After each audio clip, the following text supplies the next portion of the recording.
Omutaka Kasujja Kyesimba ow'omunaana Shiba Kakande ayanjudde olukiiko lw'abakulembeze b'ekika ky'Engeye oluggya okuviira ddala ku Katikkiro w'ekika okukka ku bukulembeze obw'enjawulo mu kika nga Mark Ssebunnya Katuluba Bbuno akomyewo ku kifo ky'obwakatikkiro bw'ekika ky'Engeye.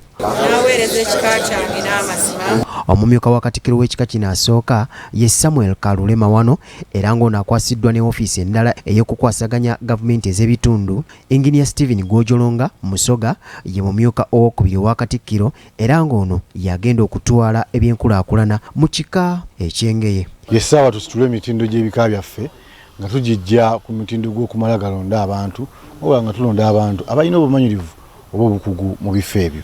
Okulonda sekubeera kwangu nga bulijjo abazzukulu abangi naye okukwatamu okulondamu abazzukulu 8 ku bukiiko ez'enjawulo nakyo tekibeera kyangu. Bw'abadde alayiza olukiiko luno, omutaka yeebazizza olukiiko olukadde olukulembedde ekisanja eky'emyaka 4 wakati mu kusoomoozebwawo kw'enjawulo kubanga okukwata ekifundiko kya Kasujja luno yalusanga lwe lutambuza emirimu. Obukulembeze obukutya nti eyatya okwogerwako yasigala mu lubuto lwa nnyina. Omukulembeze alina kwogerwako kubanga mu kwogerwako kennyini omukulembeze kwayitamu kwafunira ebyo byennyini byateekeddwa okukola.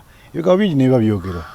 Abaganda bajjajjaffe baalugera nga bagamba omwogereze takusuuza kayanziko.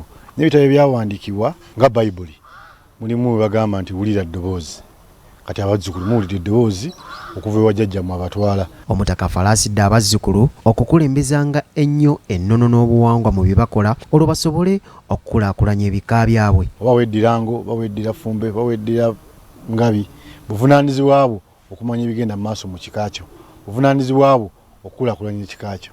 Kutira abazzukulu ku mutendera gonna mu gavumenti mu Bwakabaka mu bitendera byonna obw'obukulembeze obw'ensi.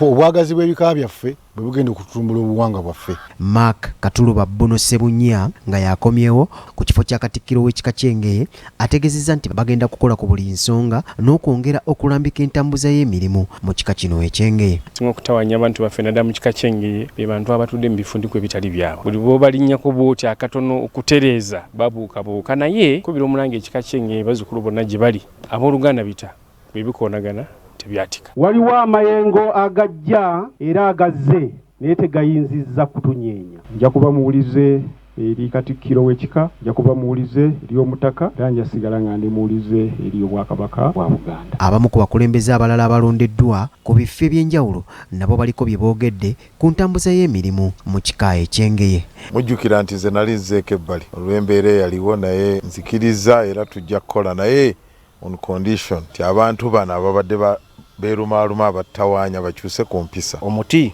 bwe gusigala ku lukalu olwo gusigaddewo gwe guba guyimiridde kibuyaga gwatasudde kitegeeza guba gwa nkizo nnyo ate okulera egijja. Mark Jackson Kasule, BBS Terefayina.